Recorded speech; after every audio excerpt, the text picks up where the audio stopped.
তোমাদের সপ্তম শ্রেণীর গণিত প্রবাহ বইয়ের নতুন একটা ক্লাস নিয়ে চলে এলাম। আর এই বইয়ের 139 নম্বর পেজে যে 5-এর দাগের অঙ্ক রয়েছে সেই অঙ্কটা থেকে আজকে আমাদের ক্লাস শুরু হবে। এখানে কি বলা হয়েছে দেখো, হিসেব করে দেখি কোন ভগ্নাংশকে সেই ভগ্নাংশ দিয়ে গুণ করলে গুণফল হবে 6×145/256।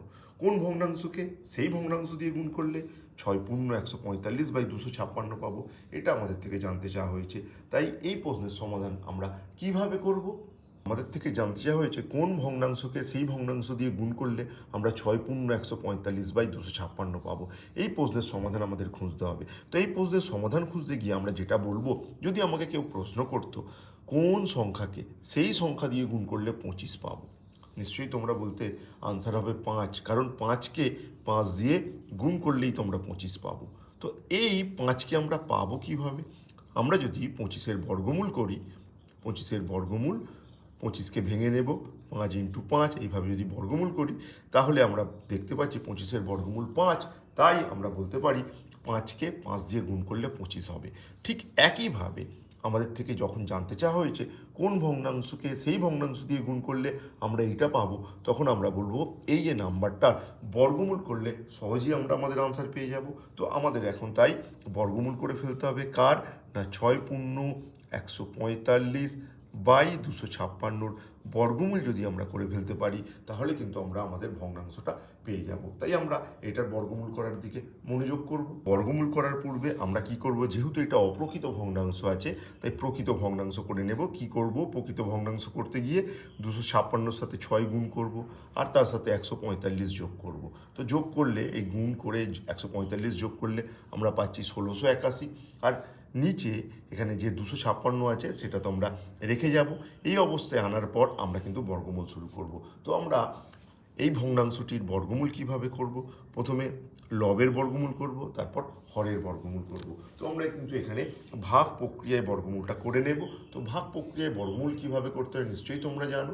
তো আমরা প্রথমে তাই 1681-র বর্গমূল করব ভাগ প্রক্রিয়া। 1681-র বর্গমূল যদি আমরা করতে চাই আমাকে কি করতে হবে, শেষ থেকে দুটো করে নাম্বার নিয়ে আমাকে এইভাবে জোড় বা পেয়ার বানিয়ে নিতে হবে। শেষ থেকে দুটো, প্রথমে 81-কে একটা পেয়ার হিসাবে নেব, 81কে একটা পেয়ার হিসাবে নেব, আর তারপর এই 16কে আমরা আরও একটা জোড় বা একটা পেয়ার হিসাবে নেব।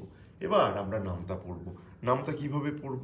দেখো, নামতা ঠিক এইভাবে পড়ব, 1-1-এ 1, 2-2-এ 4, 3-3-এ 9, এইভাবে পড়তে পড়তে যাব।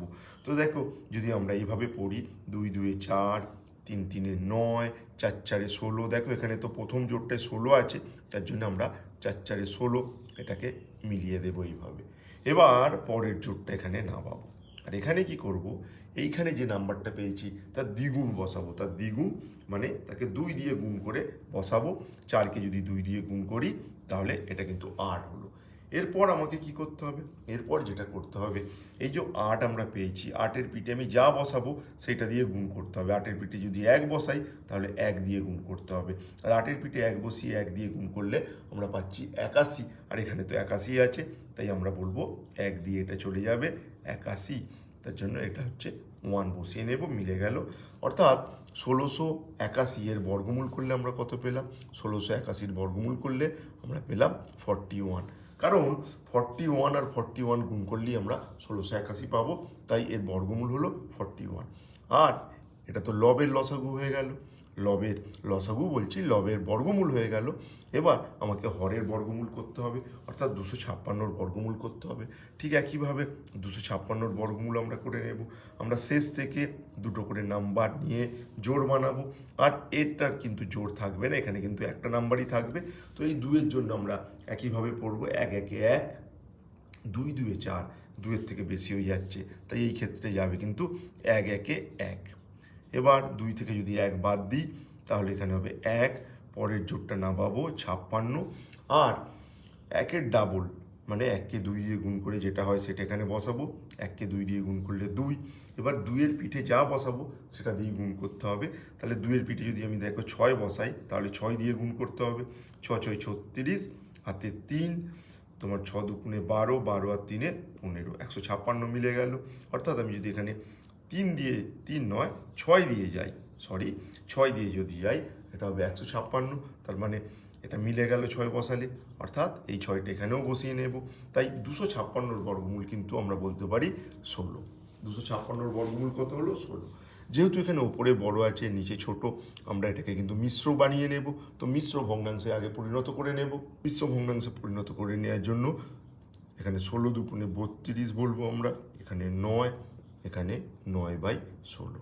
অর্থাৎ এই যে নাম্বার এর বর্গমূল করলে আমরা পেয়েছি 2 পূর্ণ 9/16। তাই আমরা কি বলতে পারি? অতএব 2 পূর্ণ 9/16কে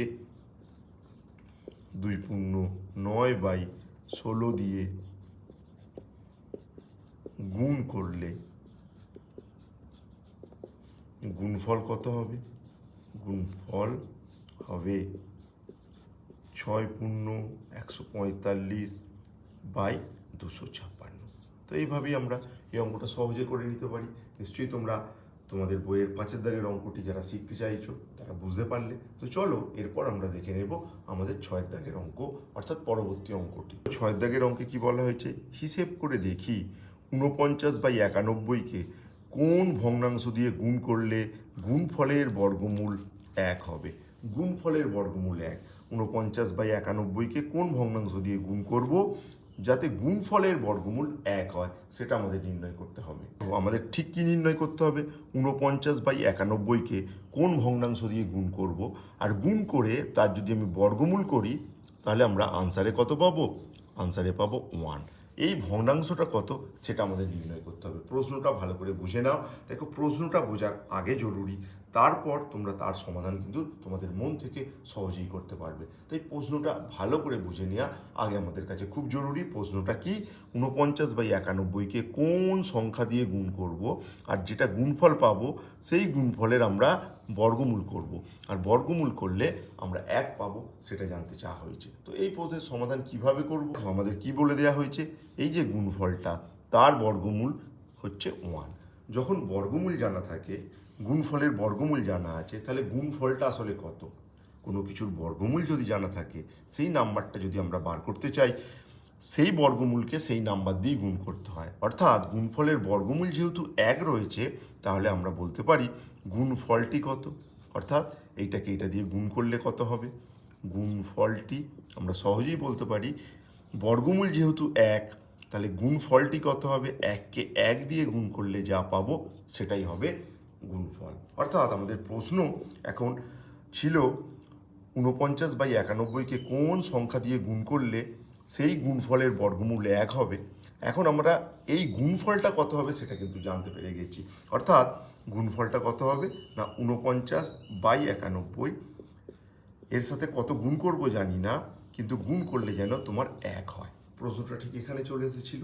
আগে বলা হয়েছিল গুণফলের বর্গমূল 1। গুণফলের বর্গমূল 1 বলে গুণফলটি কত হবে। যদি কোনো নাম্বারের বর্গমূল জানা থাকে, তাহলে সেই নাম্বারটা বার করতে গেলে সেই নাম্বারকে সেই নাম্বার দিয়ে গুণ করতে হয়। অর্থাৎ গুণফলের বর্গমূল যদি 1 হয়, তাহলে গুণফলটি 1 × 1। যে কোনো নাম্বার, ধরো কোনো কিছু একটা নাম্বার আমরা জানি না, কোনো একটা নাম্বার ধরো x, তার বর্গমূল ধরো y, তাহলে এই x সমান কী হবে? x সমান আমরা যদি জানতে চাই y × y করতে হয়। ঠিক এই নিয়মটা কিন্তু এখানে আমরা ফলো করেছি। এটা কিন্তু খেয়াল রেখো যে একটা নাম্বার x, তার বর্গমূল y, তাহলে এটা কার বর্গমূল সেটা যদি জানতে চাই, অর্থাৎ x নাম্বারটা কত হবে? y × y। এই রুলসটা কিন্তু আমরা ফলো করেছি। এই গুণফলটার বর্গমূল 1, সেটা আমরা এখানে লিখেছি। তাহলে এই গুণফলটা কত? তাহলে 1কেই 1 দিয়ে গুণ করতে হবে, তাহলে আমরা গুণফলটা পাবো। অর্থাৎ আমরা বলতে পারি এখন যেন আমাদের থেকে জানতে চাওয়া হয়েছে 49 এবং 91কে কোন নাম্বার দিয়ে গুণ করলে 1 পাবো। তার মানে এই ক্ষেত্রে আমাদের সমাধান কি হবে? যদি আমার থেকে কেউ জানতে চায় 5-এর সাথে কত গুণ করলে 10 হবে, এই প্রশ্ন যদি কেউ জানতে চায়, তাহলে আমরা বলবো এই 10কে তুমি 5 দিয়ে ভাগ করো, 2 হবে। ঠিক একইভাবে আমরা এই অজানা নাম্বারটা যদি জানতে চাই, তাহলে 1কে এটা দিয়ে ভাগ করতে হবে। অতএব আমি কি লিখব? অতএব আমি লিখব নির্ণয় সংখ্যা বা নির্ণয় ভগ্নাংশ যাই বলি না কেন, নির্ণয় ভগ্নাংশ বা নির্ণয় সংখ্যা যাই বলি না কেন, 1কে কী দিয়ে ভাগ করে ফেলতে হবে? বাই 91 দিয়ে ভাগ করে ফেলতে হবে। তাহলে আমরা আমাদের নির্ণয় ভগ্নাংশ বা নির্ণয় সংখ্যা যাই বলি না কেন সেটা পেয়ে যাব। দেখো, এটা যদি আমরা ভাগ করি, এটা 1, তোমরা জানো ভাগ করার জন্য ভাগফলটা, ভাগ চিহ্নটা গুণ চিহ্ন হয়ে গিয়ে এটাকে উল্টে নিতে হবে, 91/49, অর্থাৎ 91/49। তো এটাকে যেহেতু ওপরে বড় রয়েছে, তুমি মিশ্র করলে চাইলে করতে পারো, তাই 91কে 49 দিয়ে ভাগ করে নিতে হবে, তাই 49 একে এখানে 49 হবে, আর এখানে যদি তুমি বিয়োগ করো এখানে হবে 2, আর এখানে হবে, এখানে 49 1 49 নয়, সরি, 49 2-এ চলে যাব আমরা। 49 2-এ কত হচ্ছে দেখতে হবে, না 49 1-এই যাবে, 49 1-এ 49, আর এখানে হচ্ছে তোমার 2, হাতে থাকে তোমার 1, মানে এটা হচ্ছে 4, অর্থাৎ এটা হচ্ছে 42, 1 পূর্ণ, এখানে 42 বাই হচ্ছে 49। তাহলে নির্ণয় ভগ্নাংশ কি হলো, 1 পূর্ণ 42/49। তো আশা করব তোমরা অঙ্কটা সহজেই বুঝতে পেরেছো আমরা কিভাবে সমাধান খুঁজে পেলাম। তো চলো আমরা দেখে নেব এবার আমাদের 7 দাগের অঙ্কটি। দেখে নিই 7 দাগের অঙ্কটি। হিসেব করে দেখি 35/42কে কোন ভগ্নাংশ দিয়ে গুণ করলে গুণফলের বর্গমূল 2 হবে। তো একই ধরনের অঙ্ক যেভাবে আমরা 6-এর অঙ্কটা সমাধান করলাম, 7-এর অঙ্ক নিশ্চয়ই বুঝতে পারছো, ঠিক একই পদ্ধতি মেনে কিন্তু আমাদের এগিয়ে যেতে হবে অঙ্কটির সমাধানের খোঁজে। তো চলো আমরা অঙ্কটা সমাধান করে ফেলি একই পদ্ধতি মেনে। 7 দাগের অঙ্কে আমাদের কি জানতে চাওয়া হয়েছে, 35/42কে কোন ভগ্নাংশ দিয়ে গুণ করব, আর গুণ করে তার যদি আমরা বর্গমূল করি আমরা কিন্তু 2 পাবো। অতএব আমরা ঠিক আগের মতন করে লিখব, গুণফলের বর্গমূল কত বলা হয়েছে, গুণফলের বর্গমূল সমান, তোমার কাছে বলে দেওয়া হয়েছে গুণফলের বর্গমূল সমান হচ্ছে 2। এটা কিন্তু তোমাকে বলে দেওয়া হয়েছে গুণফলের বর্গমূল হচ্ছে 2। এবার গুণফলের বর্গমূল যদি 2 হয়ে থাকে তাহলে অতএব গুণফলটি কত সেটা কিন্তু আমরা সহজেই বলতে পারি। গুণফলটি কত, গুণফলটি কি হবে তাহলে তোমরা নিশ্চয়ই জানো, আগের অঙ্ক থেকে শিখেছি, গুণফলটি হবে 2 × 2, দ্যাট ইজ 4। গুণফলের বর্গমূল যদি 2 হয় তাহলে গুণফলটি কিন্তু 4 হবে। অর্থাৎ আমার থেকে যেন জানতে চাওয়া হয়েছে 35/42 একে কোন নাম্বার দিয়ে গুণ করলে আমরা 4 পাবো। প্রশ্ন নিশ্চয়ই বুঝতে পারছো কেন আমরা এইভাবে ভাবলাম। দেখো, গুণফল করে গুণটা করে তার বর্গমূল করলে 2 হবে এটা বলা আছে, অর্থাৎ গুণফলের বর্গমূল 2। তাহলে গুণফলটি কত, এই ভিতরের অংশটির মান কত, ভিতরের অংশটির মান নিশ্চয়ই তুমি বলবে 2 × 2 = 4। তাই আমি সেটা লিখেছি 35 আর 42-এর সাথে কত গুণ করলে যেন 4 পাবো এটা জানতে চাওয়া হয়েছে। তাহলে এই নির্ণয় ভগ্নাংশ সহজেই আগের অঙ্কটার মতন করে আমরা করতে পারি। নির্ণয় ভগ্নাংশ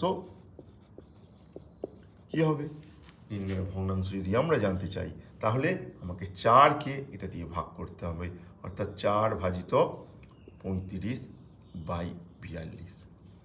তাহলে যদি আমরা করি এটাকে ভাগটা, তোমরা নিশ্চয়ই জানো 4 × এটা উল্টে যাবে, অর্থাৎ এটা 42/35 হবে। এখানে যা কাটাকুটি করা সম্ভব সেটা আমরা করে নেব। আমরা 7 দিয়ে কাটতে পারি, 6 × 7 = 42, আর 5 × 7 = 35, অর্থাৎ এটা হবে 24। 6 আর 4-এ গুণ করলে 24/5 মিশ্র করে দেব। 24/5 এখানে যেটা হয়েছে সেটাকে মিশ্র করে দেব, ওখানে জায়গা নেই বলে আমি একটু এখানে করছি। তাহলে 24/5কে আমি মিশ্র করে নেব। 5কে মিশ্র করার জন্য কি করব, এখানে 24, 4 × 5 = 20, এখানে 4, তাহলে 4 পূর্ণ, এই 4টা উপরে চলে যাবে, 4 পূর্ণ 4/5। এটাই হলো আমার নির্ণয় ভগ্নাংশ। তো আশা করব সকলে বুঝতে পেরেছো 7-এর অঙ্কটি আমরা কিভাবে সমাধান করে ফেললাম। আমরা নেক্সট অঙ্ক চলে যাব। নেক্সট অঙ্ক অর্থাৎ 8-এর দাগের অঙ্ক কি বলা হয়েছে সেটা আমরা দেখে নেব। দেখো, 8-এর দাগের অঙ্কে বলা হয়েছে 9/50কে সবচেয়ে ছোট কোন ধনাত্মক পূর্ণ সংখ্যা দিয়ে গুণ করলে গুণফলটি একটি পূর্ণবর্গ সংখ্যা হবে। 9/50 একে সবচেয়ে ছোট কোন ধনাত্মক পূর্ণ সংখ্যা দিয়ে গুণ করলে গুণফলটি একটি পূর্ণবর্গ সংখ্যা হবে সেটা জানতে চাওয়া হয়েছে। তো আমরা কিভাবে এটার সমাধানের কথা ভাববো, এই যে 9/50 একে যদি আমরা উৎপাদকে বিশ্লেষণ করে নিই, 9কে যদি উৎপাদকে বিশ্লেষণ করি কি হবে, 9কে যদি উৎপাদকে বিশ্লেষণ করি কি পাবো আমি, 9কে উৎপাদকে বিশ্লেষণ করলে 3 × 3 = 9, অর্থাৎ 9-এর বদলে আমি লিখতে পারি 3 × 3। আর যদি 50কে উৎপাদকে বিশ্লেষণ করে নিই কী পাবো? দেখো 5 দিয়ে যাব, 5 দুয়ে 10, আবার 5 10 50, আবার 5 দুয়ে 10, অর্থাৎ 50কে ভাঙলে হবে 5 ইন্টু 5 ইন্টু 2। তো দেখো এই যে 9/50 আমি যদি এর বর্গমূল করতে যাই, এই যে 9/50 আমি যদি এর বর্গমূল করতে যাই, তাহলে কি সমস্যা হবে? এখানে 9 মানে তো 3 ইন্টু 3, তোমরা দেখছোই, আর 50 মানে 5 ইন্টু 5 ইন্টু 2 আমি যদি বর্গমূল করতে চাই। দেখো বর্গমূল করতে গেলে যে বিষয় আমাকে মাথায় রাখতে হবে সেটা হলো আমরা এরম জোড়ায় জোড়ায় নাম্বার প্রয়োজন, তবে আমরা বর্গমূলটা ঠিকভাবে করতে পারবো। অর্থাৎ এখান থেকে আসবে 3, এখান থেকে আসবে 5, কিন্তু এই 2টাকে আমরা বাইরে নিয়ে আসতে পারবো না। আর এই 2টাকে বাইরে নিয়ে আসতে না পারার কারণে এই যে 9/50 নাম্বারটা রয়েছে এ কিন্তু পূর্ণবর্গ সংখ্যা নয়।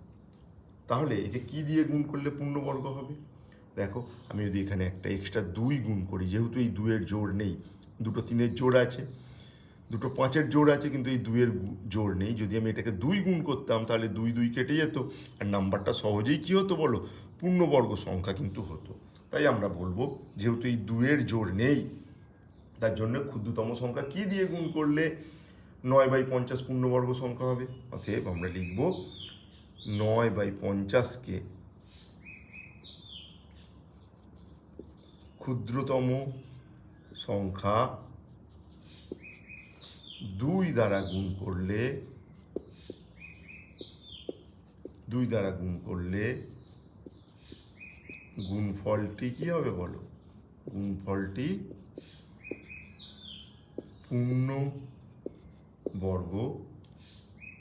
পূর্ণবর্গ সংখ্যা হবে। এইভাবে কিন্তু আমরা সহজেই বলে ফেলতে পারি পূর্ণবর্গ সংখ্যা হবে। তো আশা করব তোমরা আজকের ক্লাসে আমরা যে সমস্ত অঙ্কগুলো করলাম 5 থেকে 8 পর্যন্ত তোমাদের 139 নম্বর পেজের গণিত প্রভাব বইয়ের, সেগুলো সকলে বুঝতে পেরেছো। অঙ্কগুলো ভালো করে শিখে পরীক্ষা দিতে যাও। আশা করি এখান থেকে কিন্তু একটা অঙ্ক তোমাদের পরীক্ষায় আসতে পারে। পরবর্তী ক্লাসে আবার তোমাদের সাথে দেখা হচ্ছে তোমাদেরই ক্লাসের নতুন অঙ্ক নিয়ে। তোমরা দেখতে থাকো আমাদের চ্যানেল, মন দিয়ে অঙ্ক শেখো, ভালো করে পরীক্ষা দাও এবং বাবা মায়ের মুখ উজ্জ্বল করো, এই আশা এই বিশ্বাস রেখে আজকের ক্লাস এখানেই শেষ করলাম।